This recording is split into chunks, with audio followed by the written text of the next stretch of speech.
So you've been here for more than 5 years now as an ambassador, which was not necessarily expected. You were thinking of leaving. Don't remind my wife. I know. Rhoda was not eager for you to stay this many years. I think you were quoted as saying, I moved to Israel to bring my children up in Israel, not in America. But anyway, the election of Trump, of course, made a very big difference. Suddenly, we had someone in the White House who felt very close to the Prime Minister. You're very close to the Prime Minister. Would you talk for a few minutes about what the difference was like to deal with the Obama folks versus the Trump folks? Well, look, the relationship that the United States has with Israel is as strong as it's ever been. And I will tell you that I think that Israel is going to be the most important ally for the United States in the 21st century. That's a strong statement to make. And many people think that the reason why I'm saying it is because we agree with the Trump administration on Iran or we agree with them on the peace process. I said that statement in the first speech I gave as Israel's ambassador in 2014 during the Obama administration, when we didn't agree on Iran or we didn't agree on the peace process. And the reason why I said that is because of two things, security and technology.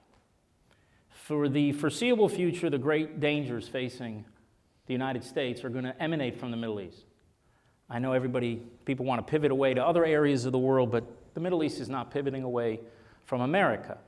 And to the extent that you don't want to send forces to the region, and one thing I think that President Obama and President Trump agree on, neither would probably admit it, but both of them agree on, is they're not looking to get involved in wars in the Middle East, neither. And to the extent that you don't want to be there, you need a formidable, reliable ally in the region that can project power. And that's Israel. What people sometimes don't understand is if the United States is very involved in the Middle East, particularly with military forces, Israel becomes less important, not more important.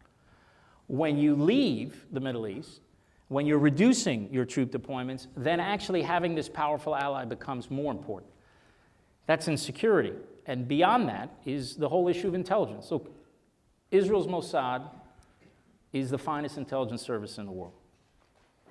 And I say that in the United States. You're very big, and you're a great intelligence service, and I respect American intelligence services, but as you saw just recently, a few months ago, when the nuclear archive was revealed, and many other things that Israel's done, Israeli intelligence has foiled some 24 major terrorist attacks in the last few years. And major terrorist attacks, I mean planes getting knocked out of the sky, the type of attacks you had in Paris where 150, 200 people would be killed. So if you combine Israel's security punch, its intelligence, and also cyber, that is very important for security. People are becoming more and more aware of it, but Israel is a cyber power. Last year, Israel, which accounts for all of 0.1% of the world's population, accounted for 20% of global private investment in cyber. So Israel's punching 200 times above its weight. So if you look at those three things in security, you see that Israel is arguably top 2, top 3 most important security partners that the United States has in the world. Put Britain in that category, maybe one other country, but that's it. But now let's take the second thing, which is technology.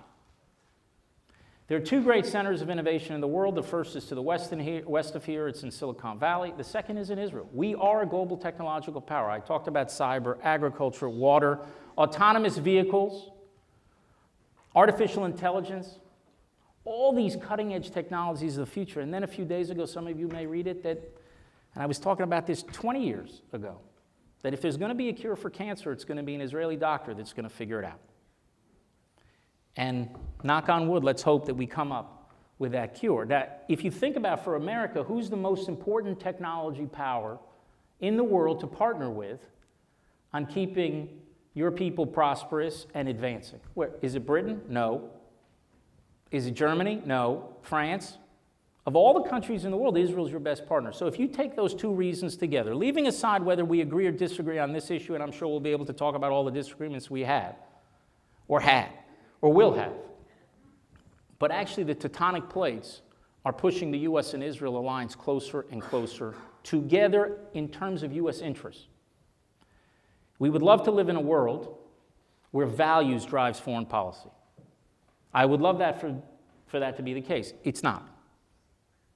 What drives international relations is power and interest. That's a fact. And as Israel's becoming a rising power in the world, it's actually impacted our relations with countries in South America, in Africa, in Asia. Not because of this or that change, but because Israel is becoming more powerful. Now getting back to that's the fundamentals, and the fundamentals of the alliance. And how did it feel for you working in Washington, for me, given those fundamentals? Look, for me, I would have loved to have come every week and thank the first African-American president, which I think is a great day for the United States when that happened. In my adult lifetime, I could think of the worst day I remember was 9/11. There's no question about it. But remember when President Obama got elected, what that means for America. You have to be kind of made of stone to not understand how meaningful that is and what it means in America's history and what it means actually in also Jewish American identity. We take great pride in the civil rights movement, and I was born and raised in this country. And what does it mean? So it's very powerful. I would love to have gone every day, every week to the White House and thank President Barack Obama for confronting Iran. But that didn't happen. I would have loved for him to have done everything to prevent Iran from developing a nuclear weapon. But that didn't happen. A deal was made that enables Iran in a few years to actually get an entire nuclear arsenal. And that posed certain challenges, to have to be able to confront a president on a very important foreign policy issue that he believes in. And understand, I want something to be very clear. And I said at the time, people thought I was saying it just because I'm a diplomat. I 100% believe it. If President Obama were sitting here, former President Obama, and he would say that, and we were all hooked up to lie detector tests, and he would say, I believe that this nuclear deal is better for America and better for Israel, he would have been seen as telling the truth. That's what he believes. He was sincere. I do not question the former president's sincerity. I just disagree with his judgment. The Prime Minister of Israel disagreed with that judgment. And it's a very big issue. It's a very big foreign policy issue of the President of the United States, but it's a life and death issue for the state of Israel. That's why, for me, the highlight of my time, since I've been ambassador, was certainly when the Prime Minister came and spoke to the American Congress. I was going to ask you actually to talk about that. And that was a matter that was controversial in some quarters, maybe in this synagogue. But for me, it's not controversial at all. It is the most fundamental moral duty of a Prime Minister of the State of Israel to speak up on a matter that he believes is a threat to the survival of his country. Tell us quickly and how I that believe happened. it is a threat, and that's why Tell us how it happened. What happened? How the Speaker of the House... He called me up, and he said that he wanted to invite... Because he was upset with the deal in Iran. Yeah, well, he was opposed to it. That's what I'm asking. Okay. And so he called you up and said... Said we'd like to invite the Prime Minister to give a speech... About what's wrong with the deal. About Iran in Congress. And of course, the Prime Minister was going to say yes to that. The fact that this was... You had no hesitation? A Prime Minister who wouldn't come to give that speech does not deserve to be a Prime Minister for a minute, in my view. Look, the great transformation that has happened in the life of our people is that we have become a sovereign nation again. Sovereignty is a big word. It means many things. But above all, to me, it means three things. First of all, in the most fundamental way, we have the power to defend ourselves. For 2,000 years, Jews had to beg others to defend us. We had to beg kings, and we had to beg presidents, and all sorts of people to do all sorts of things to protect the Jewish community, to bomb the tracks, to do something to save us from the pogrom. That's the first thing and most important thing that sovereignty gave the Jewish people. The second thing is it gave us a refuge. There's an issue of anti-Semitism. Maybe we'll have a chance to speak about it a little bit, but a lot of people are asking questions about anti-Semitism. One question that people have stopped asking is, where are the Jews going to go?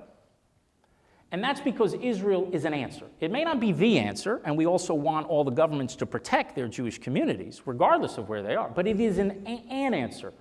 And those of you who know Jewish history know this was the thing that dominated discussion in the Jewish world for century after century. If something happens here, where are we going to go? But the third thing is that the birth of the State of Israel gave the Jewish people a voice.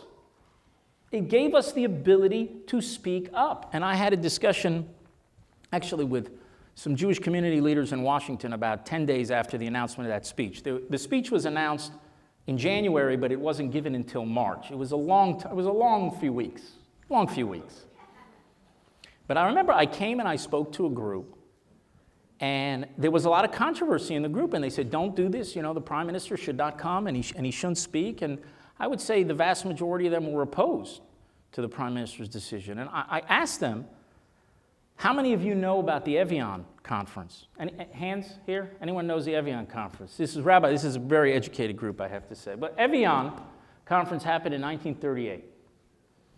And Roosevelt was kind of forced into holding this conference in order to deal with the Jewish refugee issue. He was pushed into it. Ultimately, they start this conference. They have delegates coming to Evian, France, from around the world. And there's a very famous letter that Hitler sent to the delegates of that conference. He said, you can have the Jews. I'll even put them on luxury ships for you. And at that conference, nobody took the Jews. There was the Kinder transport, about 10,000 young people that went to Britain, and the Dominican Republic said they were going to take an enormous number, about 100,000 Jews. So those of you looking for a good vacation place, Dominican Republic. But what's interesting is at that conference in Evian, there was a delegate from Mandatory Palestine. They were there, they could participate, but they could not speak. The name of that delegate was Golda Meir. Now, on the eve of the destruction of European Jewry, the future prime minister of Israel was not allowed to speak. Faced with a regime that openly calls for the destruction of the one and only Jewish state and actively works for the destruction of the Jewish state, the prime minister of Israel, I told them at the time, will speak. He will come and he will speak. You can agree, you can disagree with him. But it is the right and the duty of a prime minister to speak on a matter that affects the very survival of our country. And it was my proudest moment as ambassador that he went and he gave that speech. And I think without that speech, we would not be where we are today. I have no doubt about it. Maybe there's no question in my mind, because I think it affected, I think there was a lot of people at the time said we should just make our peace with it and get a military package from the outgoing administration. And no, that was a duty to confront it, and I think because of that, it raised awareness. And again, ultimately, you had President Trump get elected saying he was going to withdraw from the nuclear deal, and he did. And that has been, I want to be clear about this, in my mind, the single most important decision that any U.S. president has made that affects the national security of the state of Israel. The only other decision that is close is a decision that Nixon made in 1973 to rearm us. But that was a decision, for those of you who really know the inside baseball behind that many others were pushing Nixon to make that decision, including Scoop Jackson, who's a hero, including this Admiral Bud Zumwalt, and other people who really know the story behind it.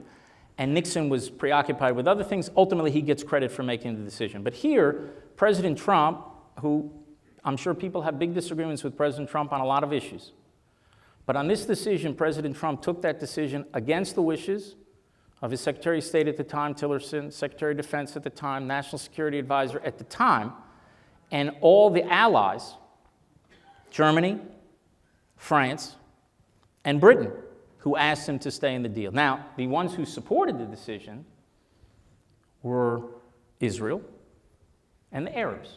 But what do we know? We just live in the region. And we were saying, this is a disaster, make this decision. And that's why I have a great deal of respect for the boldness of making this decision that is so critical for our security. Understand, it starves the Iranian regime of tens of billions and hundreds of billions of dollars. Okay, wait. I still want We to ask could you some talk. We questions. should talk about it, because it's not a minor decision that happened, but it's been very important for our national security. I understand that. Now, when you made the decision to bring the prime minister to speak, what did the White House say to you? And what did the Democrats say to you? Well, he made a decision to come and speak. When you guys agreed that it would be a good Sure. idea, you advised him to do it. I'm sure he Yes. said, is there a, I'm sure he didn't say what you just said. He just said, absolutely, he'll do it. He said, should I do this? No, there was no question. Okay. that this was the right thing to do. But there was plenty of pushback. There was plenty of pushback. And what was but the nature of the pushback? I think saying don't do the speech or do it in another forum, or, Because it's insulting to the president. it's not a question of being. I didn't say you think it is, but you're that's right. what they said. Less so, less What did- so. I what think did some they people say? tried to take it into a partisan lens because it's in the middle of the speaker Right, and the president. right. And so some people took it into, obviously you have a difference of opinion on the most important issue to the president in his foreign policy and also Israel. That's going to be a distinction. But I think there's certain people who may have saw it as insulting. Actually, this was something I didn't anticipate. There were positive things that came from the speech that I didn't anticipate, and there were negative things that came that I didn't anticipate. One of the negative things that I didn't see actually happening was we went after the speech was announced, about 10 days later, Yuli Edelstein, who's our Speaker of the Knesset, came to visit Washington, I think as part of the prayer breakfast, which was very early February. And I said to him, it's very important for you to do a meeting with the Democratic leadership. And at that point, it was former Speaker, now current Speaker Pelosi, was the head of a Democratic leadership there, and about 5 of the top leaders. And I remember being in that meeting with Yuli, who was more than happy to do it, and we were discussing different issues, and the speech was the hot topic. And so at that event, I remember Congressman Clyburn saying that he thought that the invitation to the president, as I think how he put it, was an affront to the first African-American president. That actually I didn't anticipate. The idea that because he was I African-American... didn't think about it in terms of race at all. That was and that hit me like a ton of bricks. And I walked over to Congressman Clyburn and I said to him, I know you're a friend of Israel, because he's been a longtime supporter of Israel, and I know you're being sincere, because when you're looking at somebody's eyes, you can tell whether they're being sincere or not. At least I think most of the time. My wife says less of the time, but I think most of the time I can get. And I said to him, and I know you're being sincere, which is a problem for me as Israel's ambassador. And then I proceeded to reach out to almost every single member of the Congressional Black Caucus, which was a remarkable thing for me. It was an education for me. I thought going up in the United States that I knew something about the community, and I really did not know that much. And having these discussions, about 45 members of the Congressional Black Caucus, I think I met 40 of them individually. And for many of them, it was the first time any Israeli ambassadors ever walked into his office. Congressman Conyers had been in Congress for 50 years. And I walked in, he says it's the first time that Israeli ambassadors walked into the office, because they didn't sit on the relevant committee, intelligence or foreign affairs or appropriations or armed services, things like that. And I came with a very simple message. I wasn't trying to convince them. And I said it. You want me to talk about the nuclear deal with Iran, all the ins and outs? I'll speak to you about it. That's not why I'm here. I'm here because I was born and raised in this country. I'm the second American-born Israeli ambassador to the United States. My immediate predecessor was the first. And for me, having grown up here, and I'm 15 years younger than my predecessor, Michael Oren, and he grew up facing anti-Semitism in his own community in New Jersey. He was like the only, I think, Jew in maybe in his high school or a handful of them. I had a completely different upbringing. I did not face anti-Semitism at all.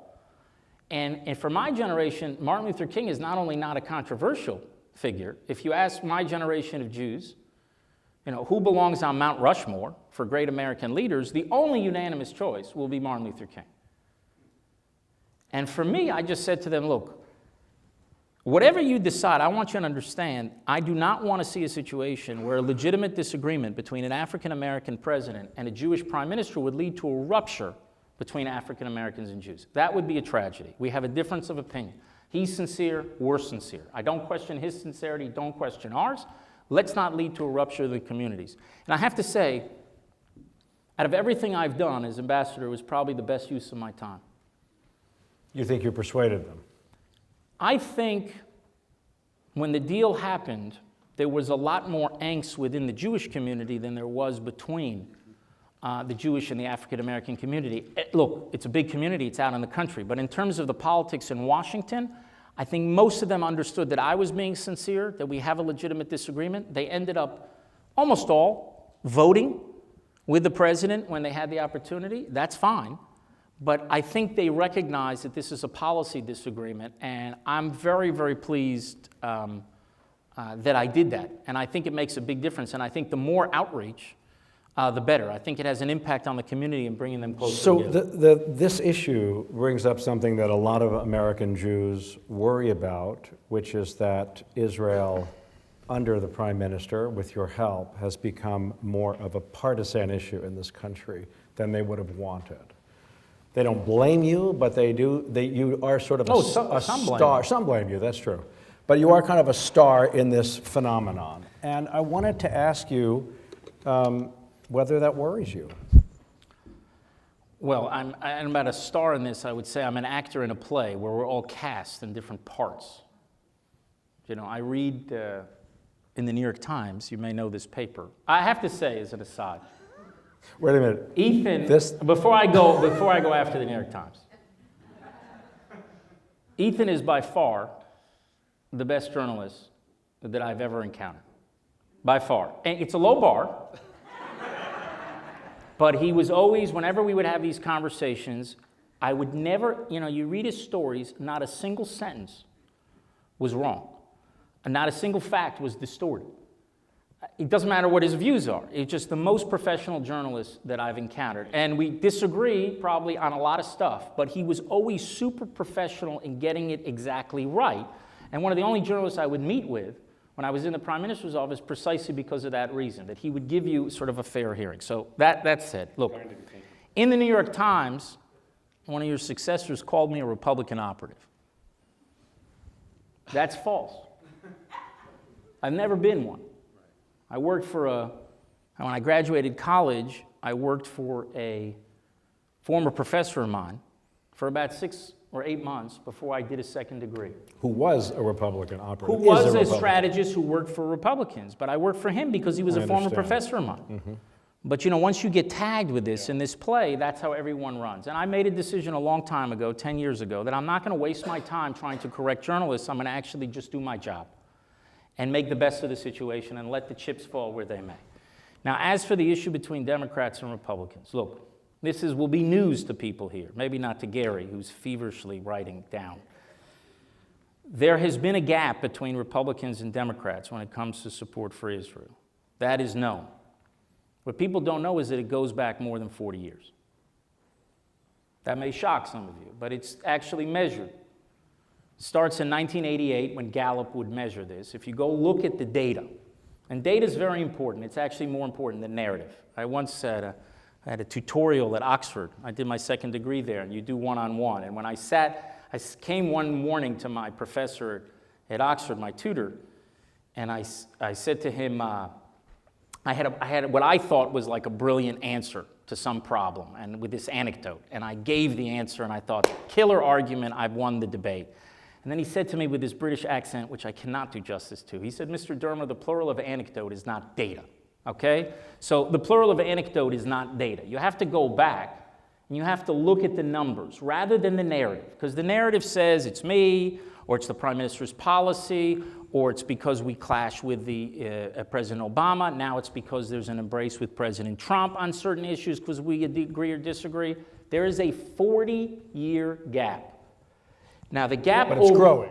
No, so the gap is about... It's not actually... The largest gap ever was in 1991.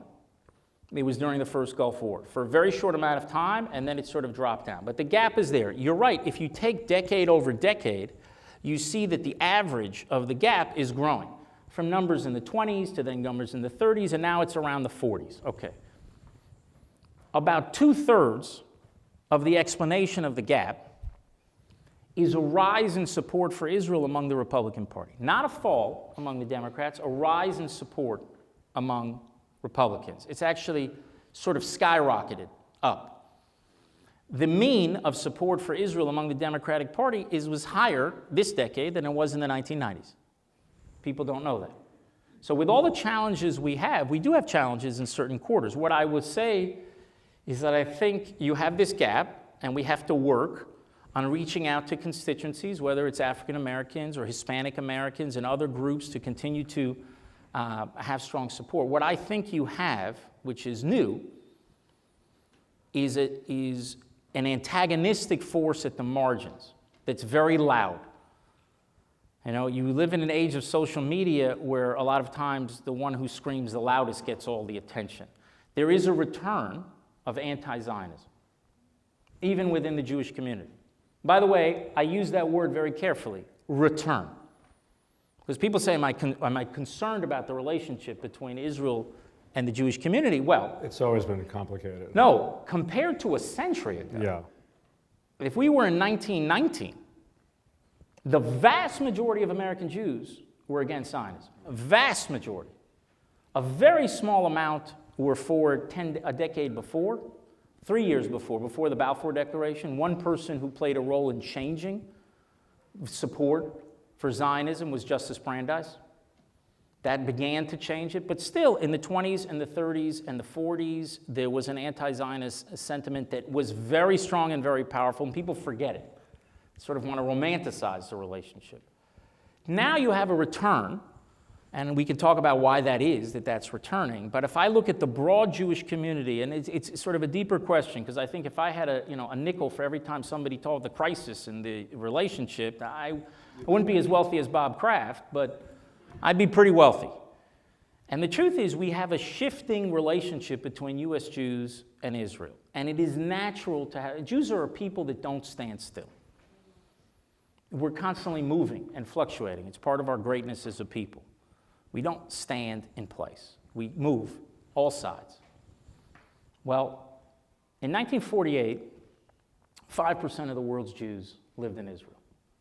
That's it. My mother was one of them. 600,000 out of 12 million. You know, we were about 18 million before the Holocaust. We lost 6 million. That's equivalent, a third of our people, it's equivalent to 100 million Americans. And if you can't get your mind around 100 million, imagine a 9/11 every day for a century. That's what the Holocaust did to the Jewish people. I'm always amazed when people say the Jews are fixated on the Holocaust. On the contrary, it is so remarkable in historical terms that we've been able to move forward as a nation and as a people in the wake of this tragedy. We're still being affected by one 9/11 here. Imagine a 9/11 every day for a century, okay? So after the Holocaust, 600,000 Jews in Israel, 12 million around the world. Largest Jewish community by far here in the United States. So America is the center of Jewish life. Israel is 5%. And of course, the Promised Land has a pride of place in our imagination as a people, so it's always unique. But we were definitely the junior partner in this relationship. We were the poor Nebuchadnezzar nephew. Now, fast forward 70 years, largest Jewish community in the world is in Israel. 10 years ago became the first time since the days of Bar Kokhba in the 2nd century that Israel has the largest Jewish community in the world. We're about 43% of the world's Jews, about 35% of them live in the United States. Now, to think you're going to have this type of shift and the relationship will be the same, people kidding themselves. Second issue, also important. If you're not over the age of 75, you don't remember a world without Israel. That is going to affect, when I run into people who know what the world was like without an Israel, they get it. It doesn't take me a long time to explain it to them. If you're not over the age of 60, 65, you don't remember a vulnerable Israel. And now you live in a world where a lot of people, they don't remember that. And we live in an age which is a separate conversation where, unfortunately, power and justice are deemed to be buckets in a well, which they're not. Power is power, justice is justice. The third issue that's important is the impact of an attenuated Jewish identity. To not believe that this is going to have an impact is absurd. By far, it is the biggest driver. It's not the only driver. There's a lot of issues in Israel. There's a Kotel issue, and there's a conversion issue, and there's settlements issue, and there's how we deal with the peace. I wish I believed that these issues were the main issues, because it's actually a very Zionist answer, because it means it's all in our control. But the big issue is how important one's Jewish identity is to them. You know, the AJC does polling, and they ask a question, how much you care about your Judaism, and then they ask another question, how important is Israel to you? And what amazes me is that they haven't yet done the crosstabs on that. They haven't actually cross-referenced those numbers. And so I asked, and I did it, and The correlation is not perfect, but it's pretty close to perfect. Those people whose Jewish identity is very important for them, So is Israel. Israel's important. And if your Jewish identity is not important, Israel's not important. That's the truth. And the best thing you can do for Israel, come to shul. Come here, come listen to because it doesn't really matter. And the other debate is actually much less important than strengthening one's Jewish identity and connection with their Jewish identity than by osmosis. You are more connected to Israel. That's the main story of a lot of the tensions you have. But what happens is for the press, it's the narratives in the play, in the theater, Israel moving left, Israel moving right, and America moving out. That is actually a very minor story. The real story is a shift in the size of the two communities, meaning in the relationship between them, time, a natural progress of people, a new generation growing up without understanding the vulnerabilities that Israel faces, and this issue of an attenuated Jewish identity. So, I mean, you're probably right to some extent, but it is very convenient that these are social forces at work that are nothing to do with policy. But let's talk about the policies one or two at a time anyway, okay? One, I don't understand why Israel bars from entry people whose views it dislikes. And I know that you have a strong legal background and a lawyer, but you do love the law. I married a lawyer. It's true. I also was set up by Israel's former That's true, Chief for Justice, justice, Aaron right. Barak, So you who was got our along with- shotgun. I know that Just you're a so you civil know. libertarian. Can Yes. you defend that policy for me? Yes, This I is- can. Especially be given all, we what don't- an important country, what a kind of Let's- superpower it has become. let's What's sep- it afraid of? So we're not afraid. Let's get things ordered. No, there is a difference. We don't ban people You don't let because them in. they have this or that deal. Have to understand the difference between the right of your citizens to say what they want versus your non-citizens to come into your country who advocate for a boycott against the country. They're two separate issues. We can have an argument whether or not that's a smart policy. That's what I'm here to do. That's not the actual attack against Israel. The attack against Israel is saying it's morally wrong to do that. That I completely reject. We do not have an obligation as the state of Israel or any free country to allow people to come in to the state and to boycott in the state. And even if you are living in a free country and you disagree vehemently with what people on the outside think or believe, you do not have an obligation to let them come in the country. I'll give a little thought experiment. You don't have to. I agree with you. You don't But have it's an important. obligation. No, it's But important. what I don't It's understand important. is why do it? But it's important because we're actually a very tiny country which is facing a constant effort to undermine the legitimacy and the foundations of our country. I want to but just. you are I good want at to standing express. up for yourselves. I want to Don't be express. afraid of them. I want to express the point. Again, we can have an argument about whether it's a smart policy versus just. That's not the attack on Israel. The attack on Israel here was that it was unjust. What we said, and it means that Israel's not a democracy. That's Heard not the that? attack that I'm waging. I understand, but that's 95% of the problem, So let's is talk that about what Israel's I'm not a saying. democracy. I'll get to you in a second. I told you Okay. he's a good journalist, but I'm going to say my point. You remember what happened in Charlottesville? Now, imagine that the people in Charlottesville wanted to have an international conference of neo-Nazis and white nationalists coming into the United States. Now, America's a free country, right? We can tolerate it all. Would you think it would be wrong for the government of the United States to ban neo-Nazis from coming from around the world to a celebration of neo-Nazism? Yes or no? Well, it's obvious. But when it comes to Israel, we are expected, as a moral matter, to allow all these people who called to boycott from the country to come in. It is very different with our own citizens have to have the right to say what they want. They can vehemently disagree, but we do not have an obligation to bring them in. Do I think that this or that person is smart? I think that when you've declared yourself to be part of a movement to boycott, divest, and sanction Israel, which is fundamentally an anti-Semitic movement, fundamentally, it seeks all of its leaders. The main leaders of BDS movement call for the annihilation of Israel. That's what it's about. they also single out Israel for boycott in the way that they don't single out any country in the world. Annihilation's a pretty rough word. Well, they say it. Look it up. I've looked it up. Look up. I've interviewed them too. Look up the Annihilation's heads of the movement. First of Yes. all, we just issued a report, Ethan, where how many terrorists are involved in BDS activity.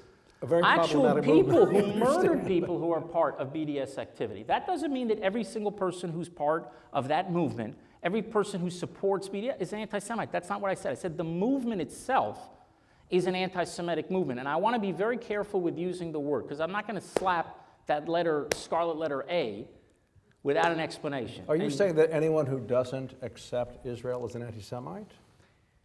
Everyone who doesn't accept Israel's right to exist. Yes. Okay. Is an anti-Semite. Is that what you're saying? No, there is a category that would not be fall Some into of it. them are Jewish, for example. No, if you do not support the right of nations to exist, period, then that's a consistent policy. So if you think no people on earth has a right of self-determination, well, then Jews are not being singled out. But if you think other nations in the world have a right to self-determination, but somehow the Jewish people have no right to self-determination, that's anti-Semitic. Now, you can be, by the way, anti-Semitic in effect without being anti-Semitic in intent. But the reason to make the point very clearly, you can look at my public statements. I'm very, very cautious about calling people out for anti-Semitism. I think it's a label should only be used in the most extreme cases, or else it demeans the word, and then it doesn't mean anything at the end of the day. The reason why the reason why it's anti-Semitic, people come to me and they say, well, this or that group supports BDS, this academic group or this church group supports BDS. Do you think, what's your opinion about that? So my first question is, what number are we on their list? Yeah. If we are number 21 or 51 or 71 countries that they put on their list, then my job as Israel's ambassador is to explain to them the facts, because I know that they've got a principle, they've swept the net around the world, and they've caught 50 other countries in it. And my job is to explain to them why they're wrong. But if people come and they say there's only one country on their list for boycott, divestment, and sanction, and it's the Jewish state, there's only one principle for singling out Israel alone among countries in the world. Now, I think the issue with Jews and Palestinians are different. Because Jews and Palestinians, I don't expect them to worry about the whole world before they worry about Israel and the Palestinians. I think it's actually different. It has to be treated differently. But if there's a church group, it doesn't matter what, give the label to the church group, that decides they are going to boycott Israel, that's wild.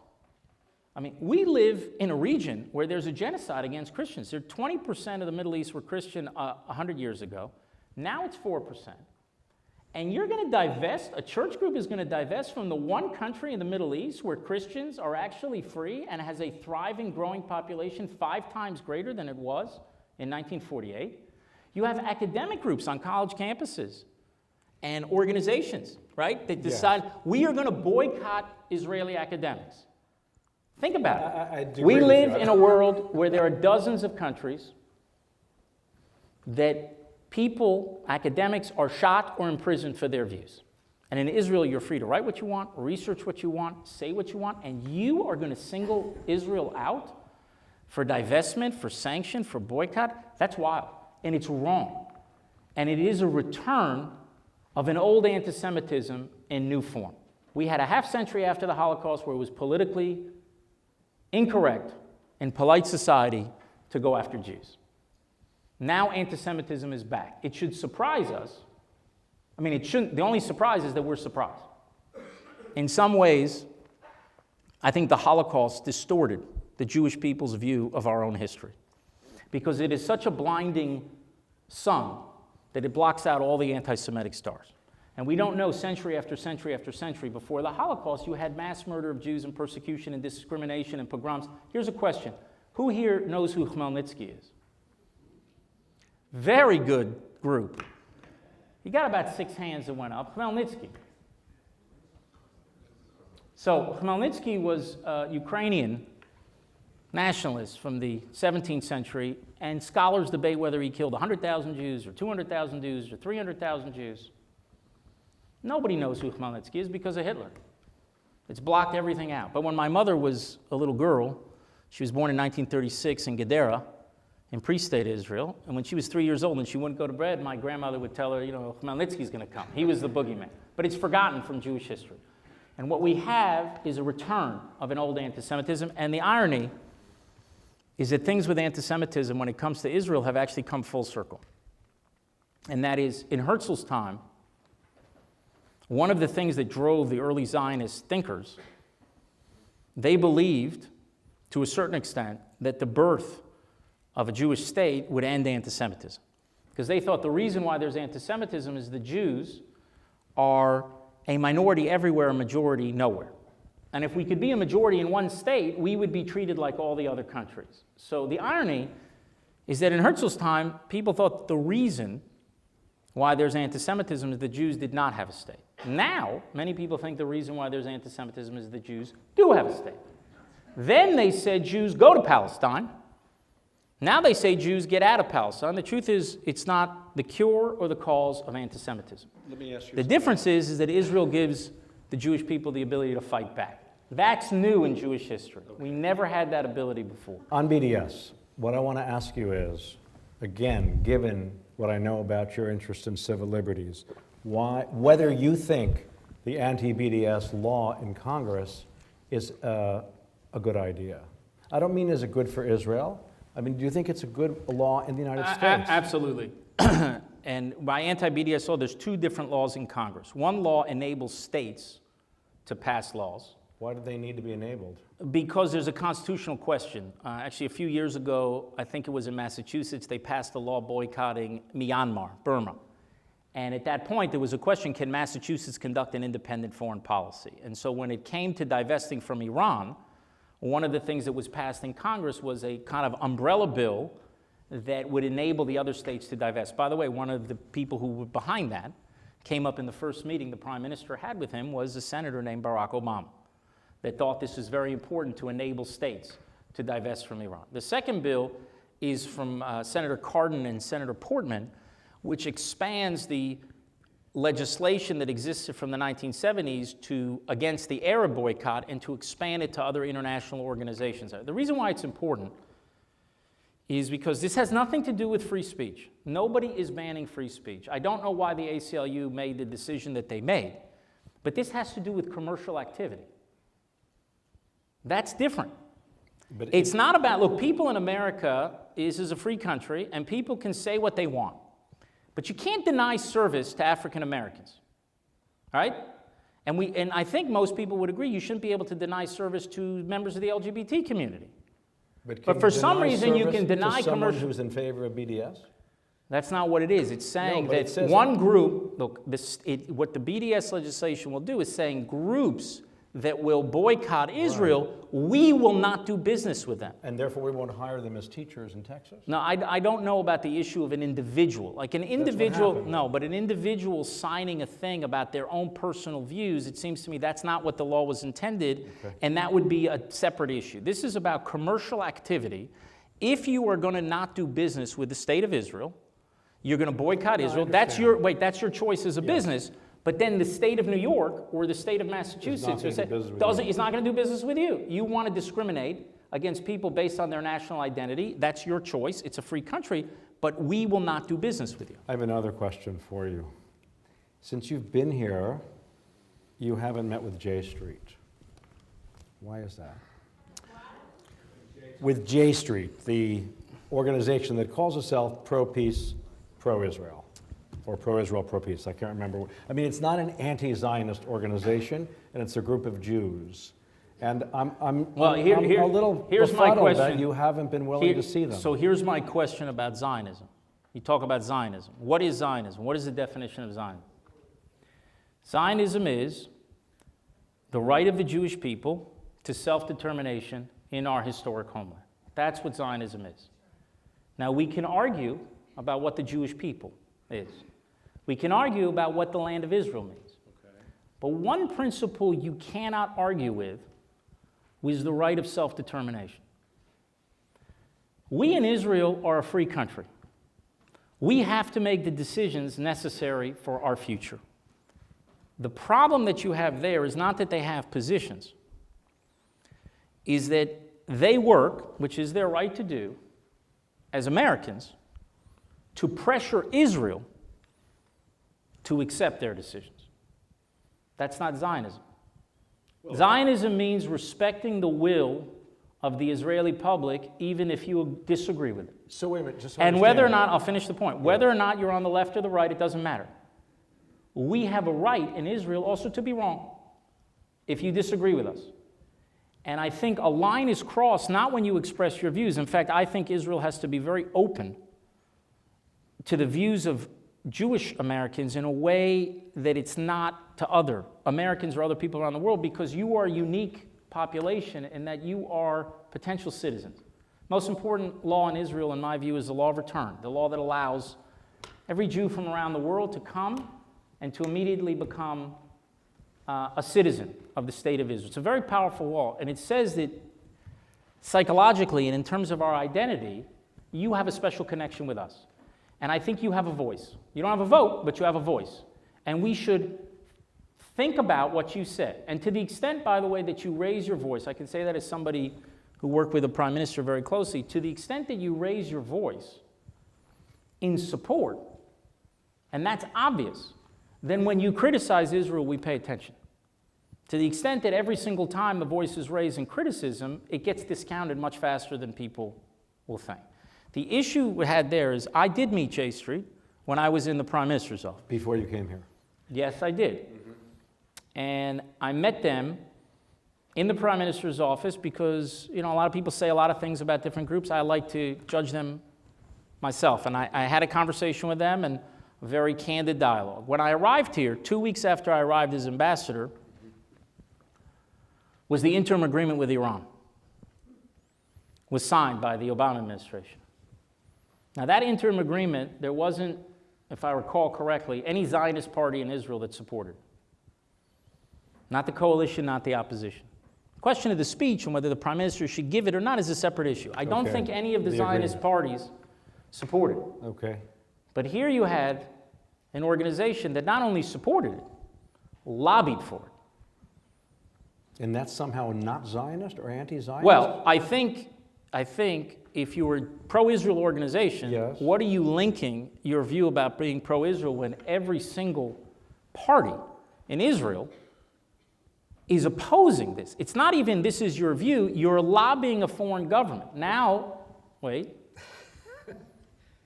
When the UN Security Council passed a resolution and that wasn't vetoed, J Street supported that. That's very different than not taking a position or stating what your view is of a two-state solution or what you think of the settlements. It's very different when you're advocating certain policies and that the United States should pressure Israel to do things that its democratically elected government does not want to do. That's different. And that deals with our self-determination. I think that everyone is entitled to their views. They can advocate for them strongly. And my own personal opinion, when you cross the line, is when you lobby. So it's pro-American. They have a right to do it. Well, they But think to they're be being pro-Israel, but to be pro-Israel, I think means that on matters of life and death, when all of the Israeli public are united about something, that if you take an opposite view to that and you press to have that view imposed Yes. on Israel, I don't think that's a Zionist response. I would say that as someone who has spent his life in unpopular positions, not me, I think you should be able to understand sincere belief, sincere Zionistic belief that you disagree with. But okay. I'm But fine. fundamentally, it's about Iran, is what you're telling me, not about the settlements or the Palestinians. So I wanted to. And it's not about Iran. It's about crossing the line to pressuring Israel's free people to accept a decision that you reject, to use that government to press them to make decisions. By the way, it could happen on the other side of the aisle. Israel's government could make a decision for peace, to make a big concession, and then the question is, will there be an organization here in the United States that will go to an administration and to lobby to force Israel to accept something that its free people do not And if want to you're accept. still here, I will have you a not problem meet with them? What? And if you're still here, will you not meet with them? Okay. I will not. Years ago, before the prime minister was even the prime minister in the 90s, and he was in opposition in the 90s, and I was there for the Boston Globe, I asked him why he didn't think that the Palestinians should have a state. And he said to me, not every nation can have a state. Sometimes the doors of history close on you and you don't get there. Now, in '09, of course, he famously gave the speech in which he took a different view, or he acknowledged the possibility. But I'm wondering whether you sort of agree with what he said then, that there really isn't room for a Palestinian state. I don't think it's a question of room, and I've been with the Prime Minister for A long 19 time. years. I think I have a pretty good understanding of how he sees the issue. And his main concern always has been the question of powers associated with statehood. So and last time he was here, he said, everyone's focused on the labels of whether you call it a state, whether you don't call it a state. I'm actually interested, he said, in focusing on the substance. So here's a question. Would a Palestinian state have a right to have an army? So most people who even are for two states say, yeah, but they won't have an army. Well, that's not clear. Once you're a state, can you actually prevent them from having an army? What about the issue of airspace? How many people here have flown into Ben Gurion Airport? Okay, so if you go to the 67 lines, you're talking about a very, very few miles, where then all of a sudden it'd be different airspace. So when you say that you support a Palestinian state, do you support giving the Palestinians control over the airspace a few miles from Ben Gurion Airport? Yes or no? So a lot of people say, well, I don't know about that. And so then the question is, when you start getting into argument of the substance, what you see is what people really want. And this is why I think the differences between those who support two states and don't, there are ideological opponents per se to statehood no matter what, and that's on one side, and then there's people who just seem, not care, it'll be a state and let them decide. But most of the people, certainly within Israel, say, well, give them all the powers they need to govern themselves, don't give them any of the powers that could be used to destroy Israel. That's where the Prime Minister has been for as long as I've known him. He is not, the question of a flag, the question of them running their own life, the question of independence as traditionally understood, that is never the main issue. The main issue is, will they have these powers of sovereignty associated with statehood will ultimately lead or endanger Israel's very survival. So give them all the powers they need to govern themselves, none of the powers they need or they could use to potentially destroy Israel. And the tragedy, the tragedy of the Palestinian national movement, it's a problem for us and also a problem for them, is that they've really never been dedicated to establishing a Palestinian state. They've been dedicated to destroying a Jewish state. That's what this conflict has always been about. If you have Palestinian leaders that really want exercising their right of self-determination, that's a whole different story. But it's the refusal to accept the Jewish people's right of self-determination. That is the core of the conflict. In 1947, in the UN partition plan, none of the other issues that some people think are at the core of the conflict, none of them existed. There were no refugees then, November 1947. None of these post-67 settlements were there. Jerusalem wasn't even an issue. It was an international city, according to that resolution. There's only one question. Do you accept the right of the Jewish people to a state in their ancestral homeland? And they said no then. And unfortunately, they're still saying no now. That's what the issue is. And until you have a Palestinian leader that crosses that Rubicon, you won't make peace. And I'll tell you what you need for such a leader. You need such a leader to care more about the Palestinians than they do about the Palestinian cause. I don't know if it's right because we're on the record, but I think Fayyad may have been one of those leaders, Salam Fayyad. I don't know if it's good that I complimented him here in this synagogue, but hopefully he'll get over it. But I think he was a leader who cared about improving Palestinian lives. And if you care about improving Palestinian lives, then making peace with Israel is the way to go. But peace with Israel is the end of the Palestinian cause, per se, particularly if that cause is the destruction of Israel. And so you need a leadership that is willing to cross that Rubicon. Anytime Arab states had leaders that were prepared to make peace with Israel, we made peace. We're celebrating 40 years of our peace agreement with Egypt. You remember when Begin took over and everyone thought there's no chance to make peace? Well, when Sadat showed that he was willing to make peace with Israel, Menachem Begin made peace with him and made big concessions. Sinai is about 3 times the territory of Israel, and there was also an independent capability in gas and oil and everything. We made peace. And when Yitzhak Rabin faced King Hussein, who was willing to make peace, we made peace. If you have a Palestinian leader who will emerge, who will actually want to make peace with Israel, I'm telling you, doesn't matter who the prime minister is, what government they lead, we will make peace with them because the Israeli public wants peace. They just don't believe that the other side is prepared to end the conflict. They think they want a state to continue the conflict, not to end the conflict. And the Israeli public is right about that. Unfortunately, I hope it changes, but it hasn't yet. I do think there's a change that's happening in the region.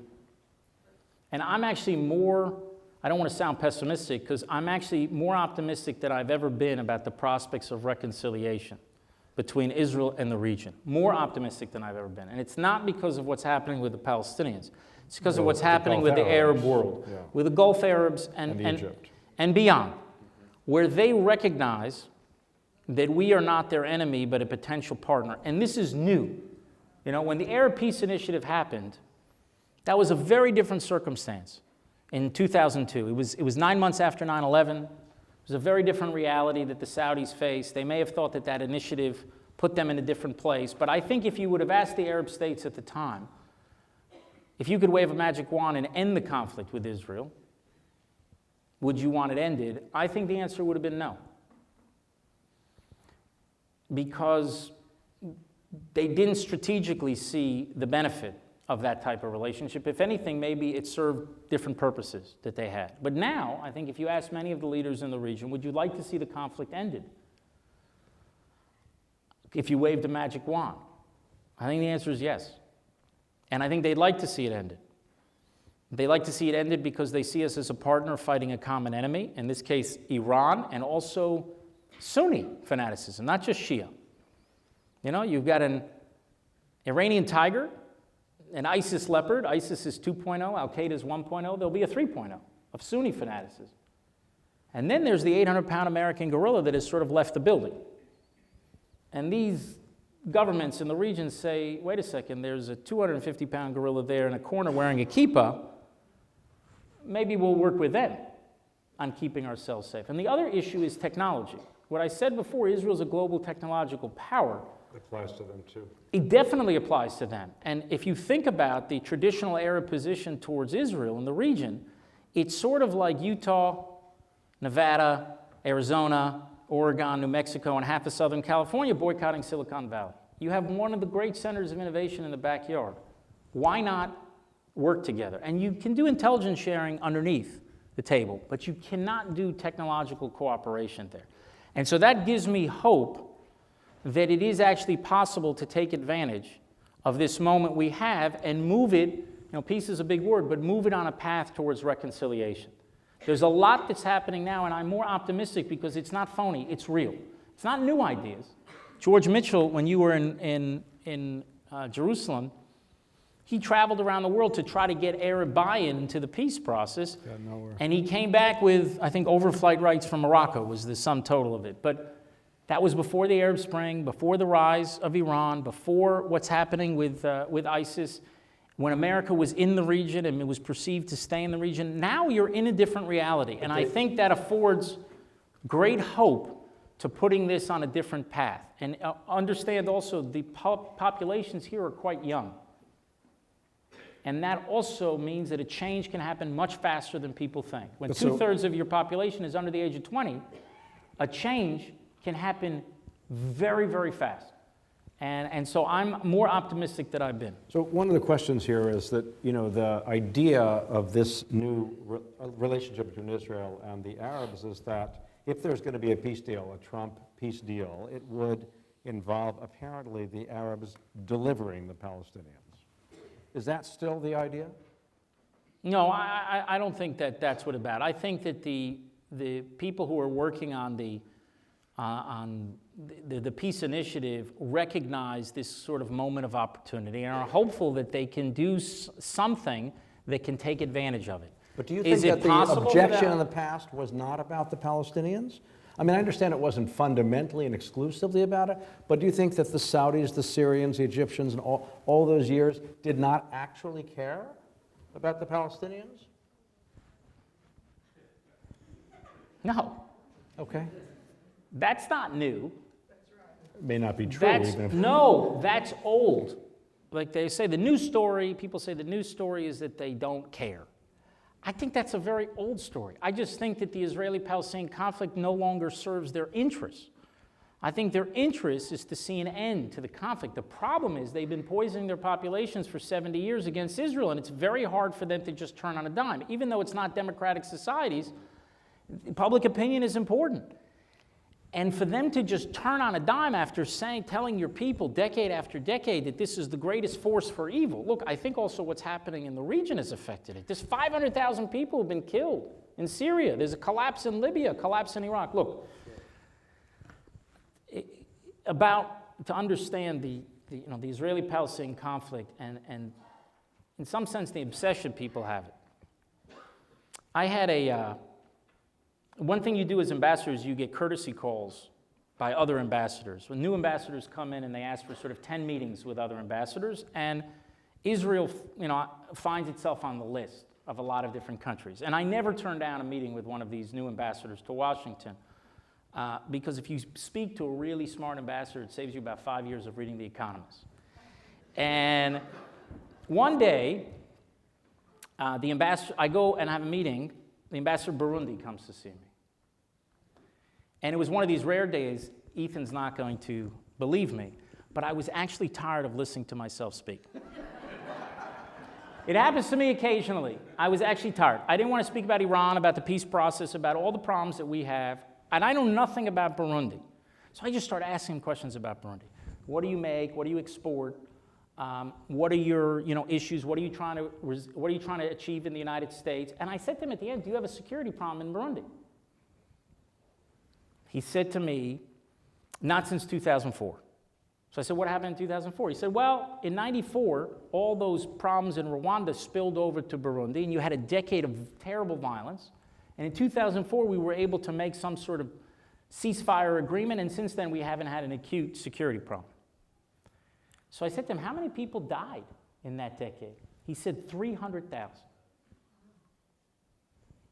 So then I said to him, how many people you think have died in the 100-year history of the Israeli-Palestinian conflict, when violence in the conflict predates the state by about 25 years? It's about the early 1920s. How many people do you think have died? And he told me, he thought about it a little bit, he said 2 million. I said, you're close, you're off by 2 zeros. It's about 20,000. In the Israeli-Palestinian conflict for the last century, now it's probably about 22,000 who have died on both sides. Now, the Israeli-Arab conflict, which includes all our battles with Egypt, with Syria, with everything else around us, you're talking about 125,000 in a century. But the Israeli-Palestinian conflict is 22,000. Now, I read in your former paper a week ago or 2 weeks ago that the Israeli-Palestinian conflict is the moral crisis of our time. You remember reading that? I believe that was an opinion. Let me tell you what the moral crisis of our time is. The moral crisis of our time is that anyone thinks the Israeli-Palestinian conflict is the moral crisis of our time. No, it's a moral crisis. Because it's a belief that Israel is this force for evil. 22,000 in a century. And I'm not even getting into the fact that they attacked us and our battle against terrorism. I'm just saying as the loss of human life. 22,000 in a century. And you think the Arabs who are around us, who are seeing what's happening in Syria, seeing what's happening in Yemen, seeing what's happening there, seeing what's happening, all of a sudden are going to immediately do what the Palestinians want them to do? I mean, this for many years was a manufactured conflict on a regional and global scale. And one thing I said to this ambassador from Burundi is I said, non-diplomatic, you know why nobody cares and nobody knows that 300,000 people were killed? Because 2/3 of the UN resolutions are against Israel. Because in the Human Rights Council, there's more resolutions against Israel than all the world combined. And you think it's a problem for us. It is a problem for us, this constant effort to demonize Israel. But it's a problem for you, Because the real crisis that happened to your country, this massive slaughter of people, nobody's focused on. And one of the reasons why everyone wants to focus on the Israeli-Palestinians is so that people won't focus on real problems. Now, I want to have peace between Israelis and Palestinians. My wife and I are blessed with 5 children, 4 sons and a daughter, and the oldest one is 15, and we're already started talking about going into the army. We want peace for its own sake. But the idea that the Israeli-Palestinian, if you solve that, you're going to solve all the problems in the world, was ridiculous then, it's ridiculous now. And there were people probably here, in this shul and many others, who were making arguments that this is central to the Middle East or to the world. It's not. It's important because of Israelis and Palestinians, and we should work it out. But it's not going to affect Iraq and Syria and Libya and Yemen and everything else where you have in the Middle East these convulsive forces, a collapse that you haven't seen in 100 years, and a battle between the forces of modernity on the one side and medievalism on the other. And we're on the right side in this battle. It's not going to have that impact, but I'm optimistic. Here's another question from the audience, which is, why was there not a stronger reaction from Israel to what happened in Charlottesville? Well, I don't know about a stronger reaction. I mean, I think I had a public event the next day, and I thought it was, you know, just to see it was an abomination. The Prime Minister told me at the time, if I remember correctly, you know, because I spoke to him on the phone right before I appeared, and he said, tell them that those people need to go back on the rock they crawled out from under. Yeah, it was terrible to go see that. And so I think I wouldn't say that the response. Okay. No, I wouldn't say that the response. I just an assumption on the question. No, I think that the issue became in responding to the president's statements more about Charlottesville rather than Charlottesville itself. And here, and I've said this publicly, I think the president said the wrong thing and did the wrong thing when it came to Charlottesville. That said, I think he said the right thing and did the right thing when it came to Pittsburgh. And I think it was a problem to not applaud that effort. Now, there are things, you asked me sort of why wouldn't I comment when the president is saying something or not. Well, I didn't do with the previous administration either. What we try to do as ambassadors is try to thank the president for doing the right thing. No, there were things that were said in the previous administration that disturbed me. There was a comment that was made about a supermarket in Paris and a random attack. There was a comment during the nuclear deal that it's foreign interests or money to... There were all sorts of comments that were made that if I were jumping on every single comment as the ambassador, I don't think that's my job. My job is to strengthen the relationship between the two countries, and that is the two countries, the two peoples, the administration, and the most important person in that administration is the president. There's also the Congress. But I try to look for ways where when the president does the right thing and says the right thing, that you thank him for it. Now, I remember what happened in Pittsburgh, and I know that was also a controversial issue. You're going there, you mean? Well, my going should not have been controversial. I mean, I immediately found out about it during Shabbat lunch. Somebody came in and said that this was a terrible attack, and immediately I knew that I was going to go there because that's the job of the ambassador of the Jewish state everywhere. If there's an attack in France or an attack in Britain, it's a no-brainer that you go and you do that to show solidarity with the Jewish community. And so immediately it was clear to me that that's what I was going to do. What surprised me is how fast people politicize what had happened. And I remember I came out and I did an interview. The first day I had gone there and I met with some of the leaders of the community and some of the political leaders, the mayor, I think the town executive, the governor, the senators. I walked out to do an interview. And it was the second question, you know, basically, do you blame President Trump for this? And the answer was no, I don't blame President Trump for it. I don't think that anti-Semitism began in 2015 when he announced his candidacy for presidency. I don't think it's going to end in 2021 or 2025, whenever it is. It predates him by about 2,500 years, but I could see how when you have a narrative that everybody just links onto that narrative that he is responsible for it. But there was another element about it which I found interesting, actually, which is that historically, when anti-Semitism occurs anywhere outside of Israel, Israeli leaders' response is You see, that's why you need to come here. That's why we're here. This is a terrible problem in your place. And at Pittsburgh, there was a sense that the Jews in this country, because they're liberal, are saying, damn it, don't you see how terrible it is here? You go, no, actually, it's looking okay for you guys over here. You got a good president. Things look pretty good. I don't mean you personally. Naftali was here. I don't think that Naftali did that. I think there was not Naftali a sense that you guys have to worry about anti-Semitism. It's not such a big problem. No, anti-Semitism is a big problem, but it's finally people are paying attention to it. It has been a big problem. It wasn't just a big problem in Pittsburgh. It was a problem when there was an attack a few years ago in Seattle, and one person I think was attacked. I think 5 or 6 people were shot and one person was killed. It was a problem when it happened in Kansas City. It was a problem when there was a guy who came in 2009 to the Holocaust Museum and killed somebody. But when it fits a narrative, then everybody just understands it one way. You remember right after the election, there was a big wave of calls to Jewish community centers around the country. One kid. And everybody sort of rushed out, and said this was because of President Trump and what he's unleashed. And meanwhile, it's one guy sitting in Israel it's important. Yeah. I think it's important to call things out. I never criticize anybody for saying what they said about Charlottesville and feeling that was inappropriate. But I have to tell you, that day that it happened in Pittsburgh, I watched the news that night. I went the next morning on Sunday. I watched the news that night, and I saw President Trump at a rally in Illinois. And President Trump said something, to the best of my knowledge, no non-Jewish leader has ever said. He said, those who seek the Jews' destruction, we will seek their destruction. I've never heard a non-Jewish leader say that. I'm not aware of it ever being said. Ever. Now, the closest you get to it is the story of Purim, where King Ahasuerus takes off the ring, and he gives it to Mordechai, but he has a different message. He says to Mordechai, those who seek your destruction, you can seek their destruction. This was the President of the United States standing on a stage saying, those who seek the Jews' destruction, we will seek their destruction.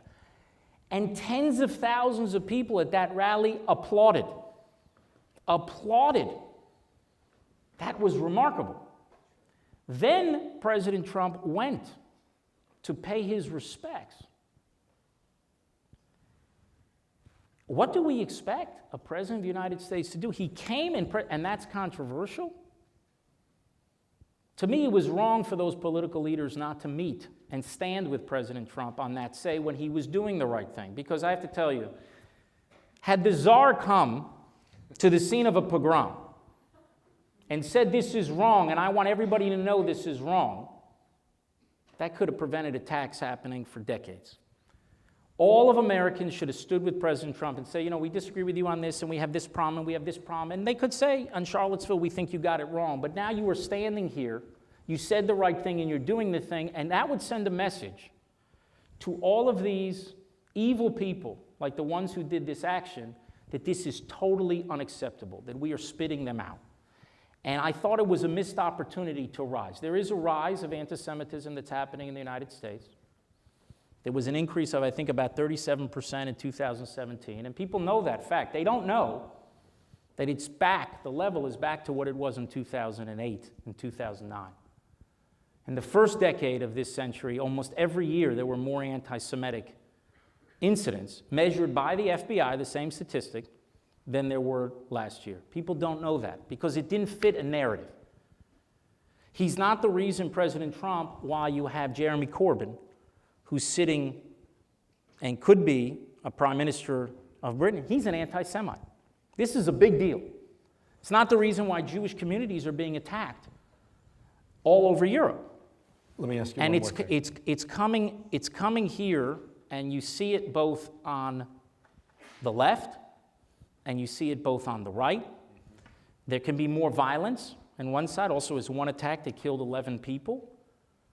But you got the Farrakhan's and you have the Dukes.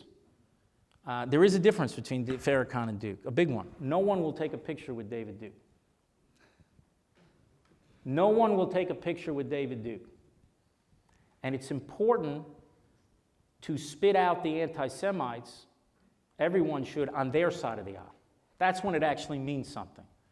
I saw Debbie Wasserman Schultz, Congresswoman Schultz, wrote a very strong piece in the USA Today making clear that she was pushing out anti-Semites, and no one would ever question her commitment to the Women's March and those issues.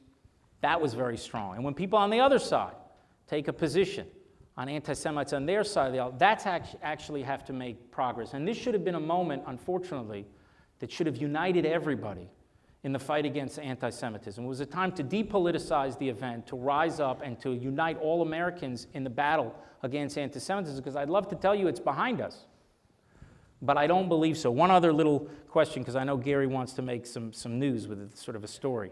So there was some controversy about that I was the one to greet the president when he arrived, and not the rabbi. So the story behind that, you know, these stories are always much less interesting than people think. So I'm standing there with the rabbi, who was remarkable, Jeffrey Myers. I really think if one person rose to the occasion, and I saw him, and I said, you know, you're a rabbi who's a rabbi. Just raised and elevated the whole discussion there. Remarkable person. And we're standing there waiting for President Trump to arrive, and we start walking over with one of the president's advance teams, and I said to the rabbi, you know, you should really greet the president. It's your community. And he said to me, but I don't know him. And then the advance guy goes, why don't you introduce the president to the rabbi? And the rabbi goes, that's a good idea. That's a good idea. Why don't you do that? So that's the whole story. It wasn't a symbolic meeting why Israel's ambassador is doing it. It was a decent, humble rabbi who I just could go and introduce the president. Last question for you. There are elections in April in Israel. I know you're not here as a politician, and you're not here to either defend or attack any particular party or prime minister or candidate, but it would be, I think, interesting for us if you would riff on what are the forces at work for a few minutes in this election, because, you know, Benny Gantz is suddenly a player. Obviously, the prime minister has his legal issues, and, you know, long-time prime minister, people start to think they want to maybe change or not.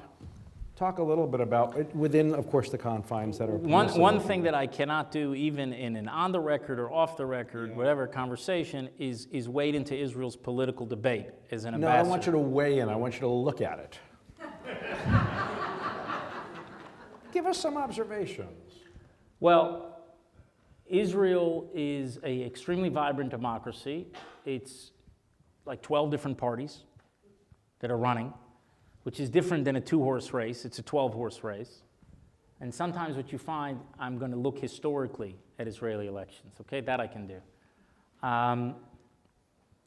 People will move from one horse to the other.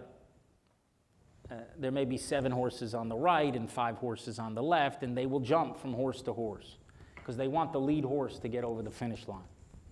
What happened in the last election was, in Israel, by the way, it's illegal to publish polls the last 5 days of the election. So Thursday is the last poll that's taken. It appears in the Friday paper. The vote is always on a Tuesday. So you have 4 days that you don't publish polls. And a lot of times people think the pollsters in Israel were wrong, because last election, the last polls had Netanyahu losing the election by about 4 seats, and then all of a sudden he ended up winning the election. The polls were not wrong.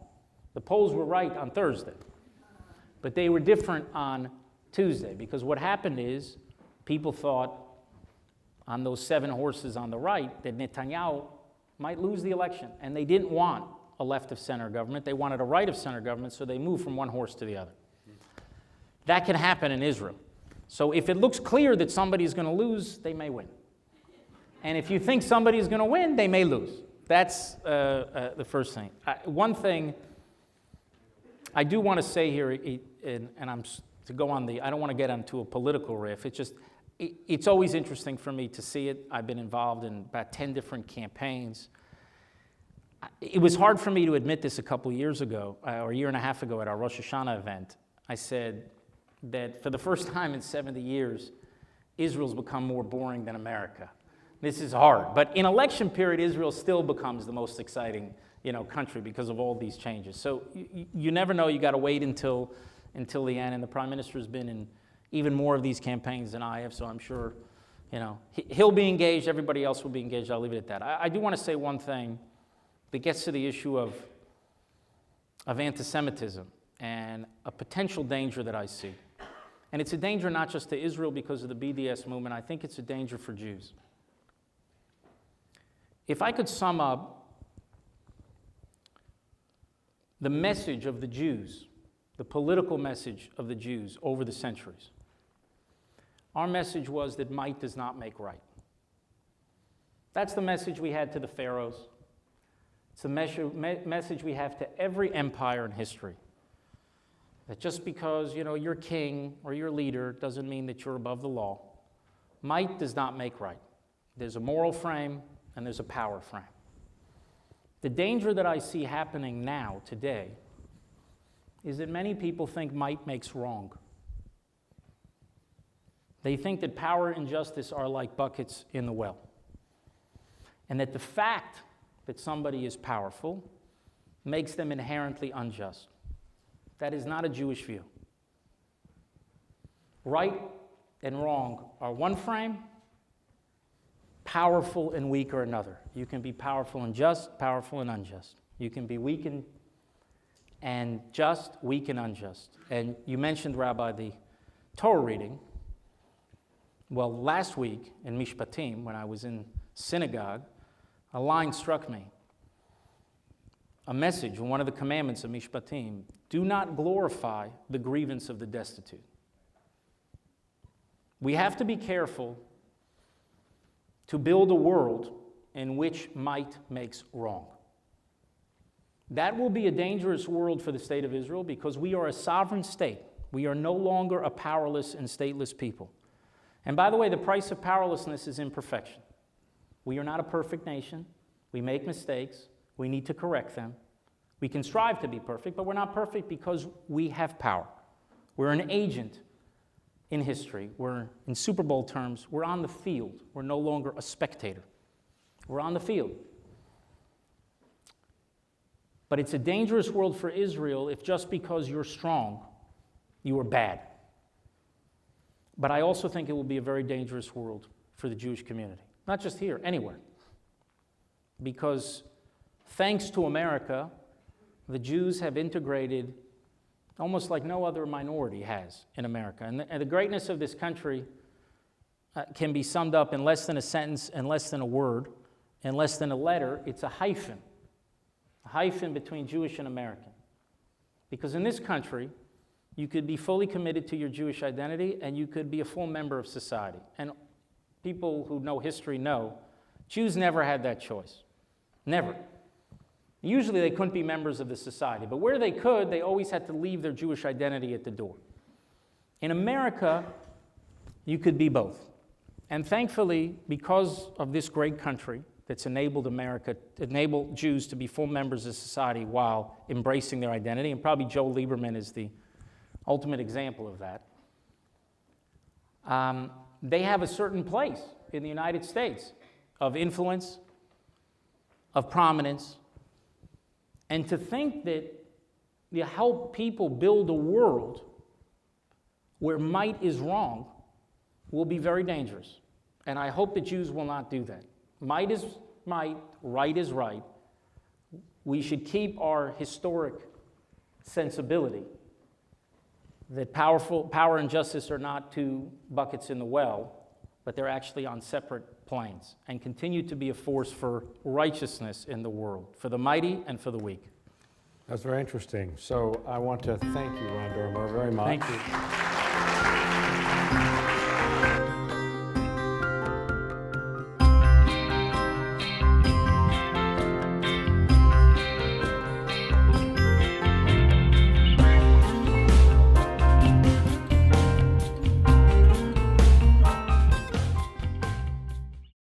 We would be pleased to send a complimentary DVD of this program to anyone who wishes to support JBS with a tax-deductible gift of $36, double chai or more.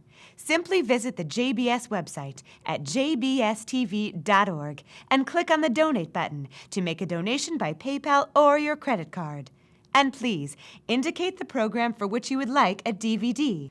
Or you can send your tax-deductible check to JBS, P.O. Box 180, Riverdale Station, Bronx, New York, 10471. And again, please remember to indicate which program you would like to receive with our compliments.